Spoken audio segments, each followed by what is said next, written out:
ఈ ప్యాట్లో అందరికీ ఆడే మొగుడైనట్టు అందరి ప్రాణాలకు ఆడే యముడైనట్టు రోజులు కొడతాడా నాగులుగాడు రాని డాన్సింగ్ ఆడించేస్తాను డాన్సింగ్ చూడ ముచ్చటగా ఆడించుకురు నేను టికెట్ పెట్టుకుంటాను ఆడించడం కాదు దెబ్బ కొట్టానంటే చాలు నా యాలు కరెంటు తీగ మీద కాకిలాగా ఆడతాడు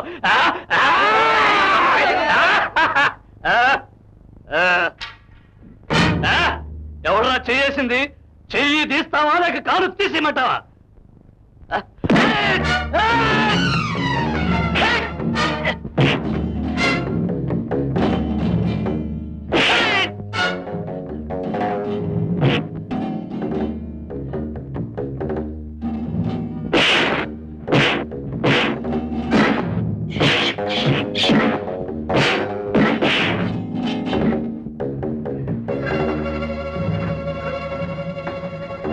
చెడు కూడా ఆడతావా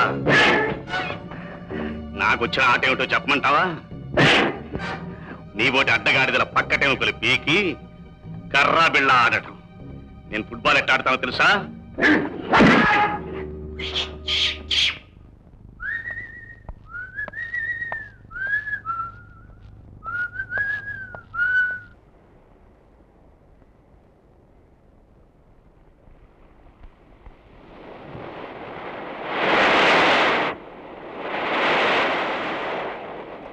ఏమిటండి ఆలోచిస్తున్నారు సరదాగా గడుపుదామని పిక్నిక్ వస్తే అలా బుద్ధుల్లో బిగిసిపోయారేమిటి అదే ఏం లేదు ఏదో గుర్తుకొచ్చి ఇలాంటప్పుడు అన్నీ మర్చిపోవాలి ఏమండి ఇంత పెద్ద సముద్రం చూస్తుంటే మీకేమనిపిస్తుంది మనిషి బ్రతుకు ఎంత చిన్నదా అనిపిస్తుంది ఇటు చూడండి ఒడ్డును కొట్టుకుని బద్దలయ్యే ఆ కెరటాలు ఎలా ఉన్నాయంటారు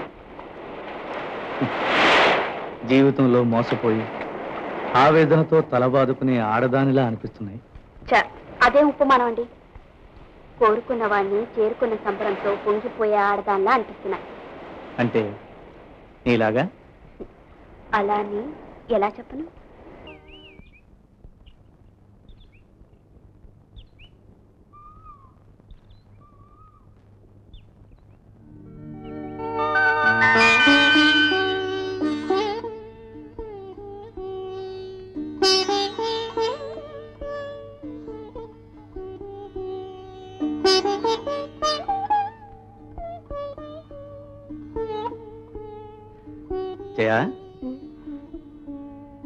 ఏమిటి ఆ తల్లి బిడ్డల్ని అంతగా తీరిపారు చూస్తున్నావు ఏమిటో చెప్పవా పిల్లలు పెంపకము అంటే నిజంగా మరి నాకు ఆ విషయం చెప్పలేదే అమ్మ దొంగ అమ్మ నేనైతే దొంగ మీరు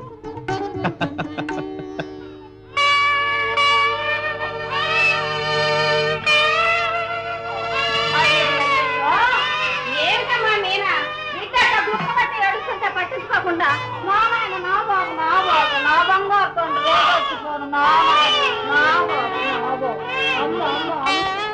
ఏమిటమ్మా మీనా బిడ్డ ఇలా గుక్కపట్టి ఏడుస్తుంటే పాలైనా పట్టకుండా ఆ కన్నీళ్ళేమిటి వాడికి పాలకు బదులుగా పట్టడానికేనేమో నాలో ఇంకా ఈ కన్నీళ్లు మిగిలి ఉన్నాయి నా బ్రతుక్కి వాడి భవిష్యత్తుకి మిగిలింది కన్నీళ్ళే అవేం మాటలమ్మా ఈ పసిబిడ్డ ముఖం చూసైనా జరిగిందంతా మర్చిపోమ్మా అప్పుడే నీ మనసు కుదుట పడుతుంది బిడ్డను తీసుకుని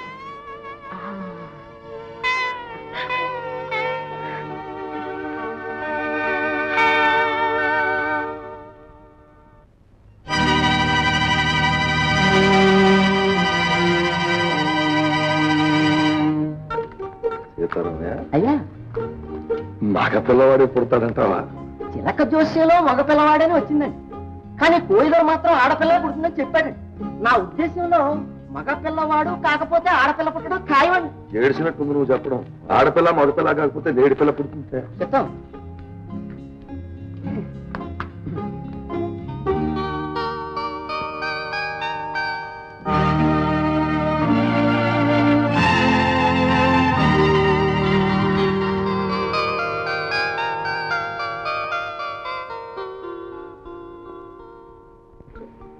సీతారామయ్య అయ్యా కుడికన్నా వస్తుందయ్యా మనకు డాక్టర్ చూపిద్దామండి అది కాదయ్యా ఇది శుభ సూచకం కుడికన్నా ఎదిరితే మగ పిల్లాడు పుట్టొచ్చునని కానీ కోయిదరా ఆడపిల్ల అన్నా అండి ఏడుచాడు వాడు ఇష్టమేమిటి మధ్యలో మగ పిల్లవాడే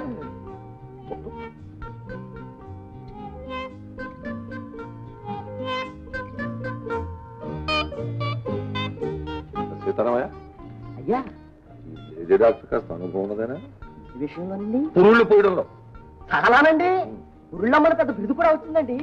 నెల నిండిన ఆడవాళ్ళమే చేయి వేసినా మాట్లాడుకున్న శిశువు బయటకు వచ్చి మఠం వేసి కూర్చుంటాడు. మన సంగతి చెప్పు మగ శిశువు ఆడ శిశువు పోయి ద్వారా ఆడ శిశువే అన్నాయండి. వాడి మాటే నీకు వేదవాక్ అయితే వాడి నెత్తి మీద ఏ కోటు తీసుకుని నీ ఎత్తులో గుచ్చుకుని వాడి శిష్యగణంలో చేరిపో వెళ్ళిపో.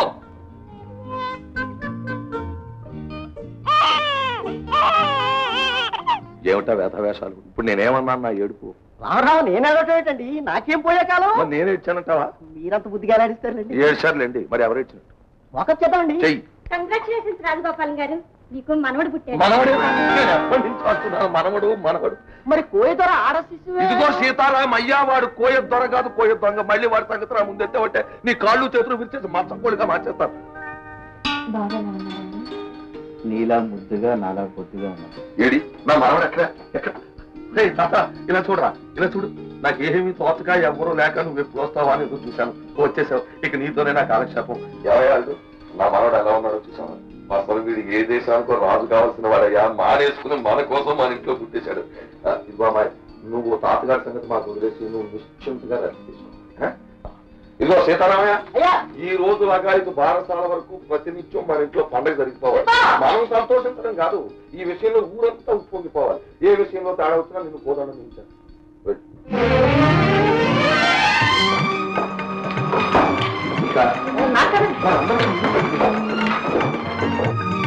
రావు గారు, ఓహో, నా మనవడని నేను గొప్ప చెప్పుకోవడం కాదు కానండి, ఆ పసివాడి జాతకం చాలా మహత్తరంగా ఉంది.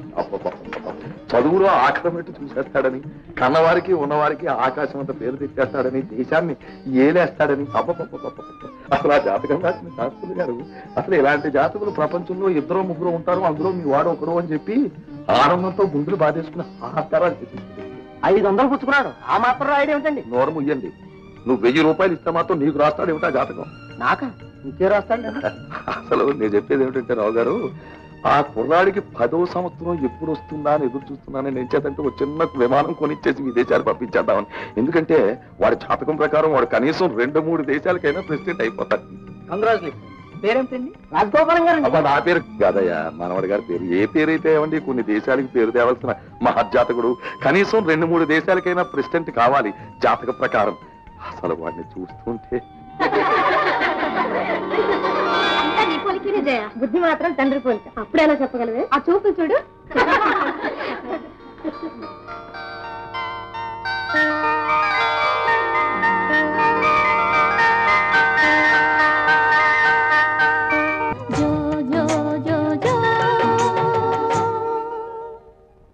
ఎందుకమ్మా దిగులు పడతాం? కాకి గుట్లో పెరిగినా కోయిలు కోయిలుగానే ఎదుగుతుందమ్మా. నీ బిడ్డ అంతే, నువ్వు చూస్తూ ఉండు, రేపు వాడు ఎంత గొప్పవాడవుతాడు. ఆయా, రేపటి వాడు ఇప్పటి నేను నీకెంతో రుణపడి ఉన్నాం. నాకు అమ్మ లేకపోయినా అంతకంటే నన్ను ఎక్కువగా ఆదరించావు. దిక్కులేని నా బ్రతికి దైవానివై నాకు నా బిడ్డకు నీ నిండిన చోటు కల్పించావు. ఈ పరిస్థితుల్లో నువ్వే లేకపోతే నాదేముందమ్మా, అందరు నాదుకునేవాడు ఆ దేవుడే. ఊరుకోమ్మా. చూడమ్మా, బాబు నిద్రపోయాడు, నువ్వు కూడా ఫోన్ చేసి నిద్రపోదు కానీ. లే అమ్మా, మా అమ్మగా లే.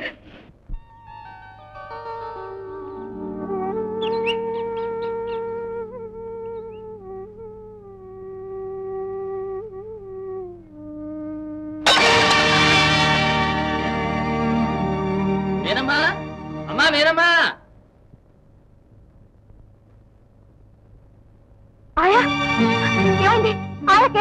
రోడ్డు మీద వస్తుండగా లారీ కింద పడి చచ్చిపోయిందమ్మా.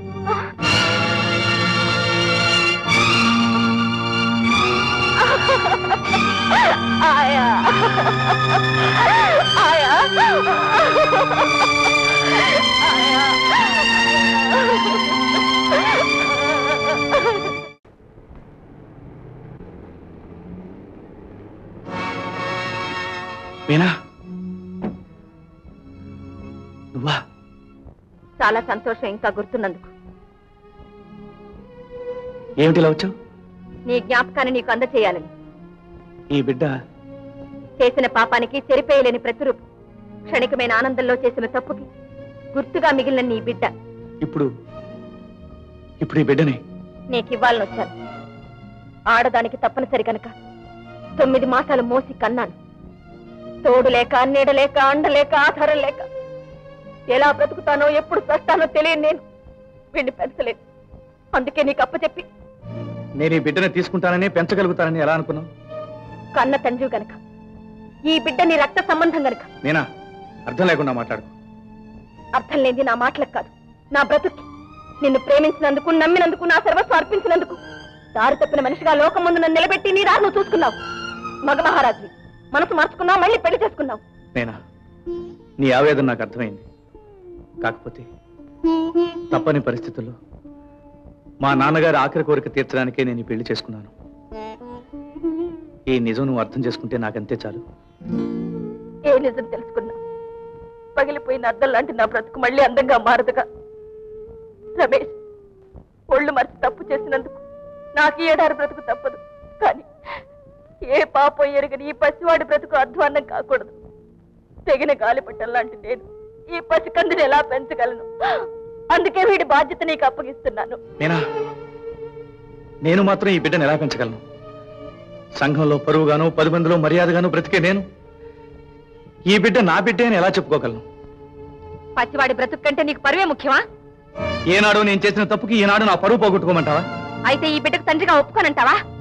నేనే తండ్రి నన్ను నిజం నువ్వు ఈ లోకానికి నిరూపించగలవా? అంటే అంటే ఏమిటి నువ్వు అనేది? నేనా?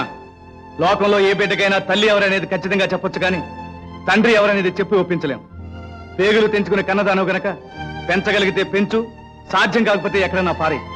లోకంలో అనాథలు చాలా మంది బ్రతుకుతున్నారు.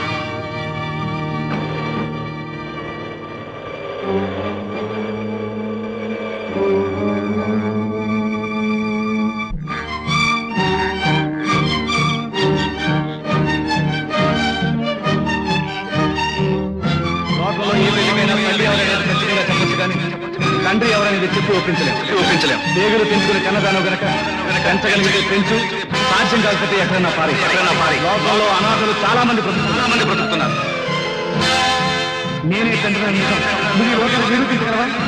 పేగులు పెంచుకునే కన్నదాను గనక పెంచగలిగితే పెంచు, సాధ్యం కాకపోతే ఎక్కడన్నా పారి.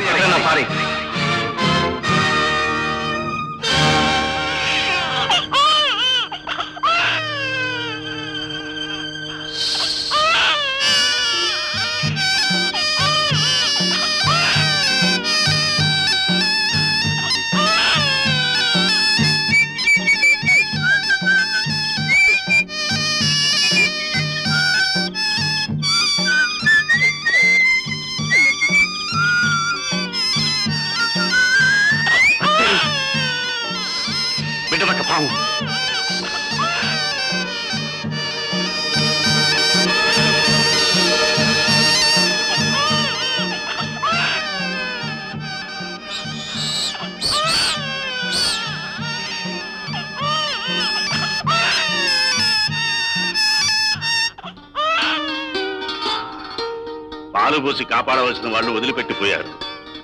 పాలు పోసినా కాటేసే పాము కాపలాగస్తాం. చాలా ఎంత విచిత్రం. ఎవరమ్మా అక్కడ? ఎవరో లేరా? ఇదిగో ఈ పాప ఎవరిది?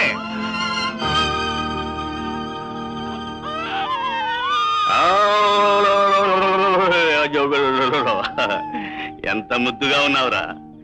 వదిలివేయబడ్డా నువ్వు దురదృష్టవంతుడివి కాదురా. దీపంలాగా ఉన్న నిన్ను వదిలిపోయిన నీ తల్లిదండ్రులది రా దురదృష్టం.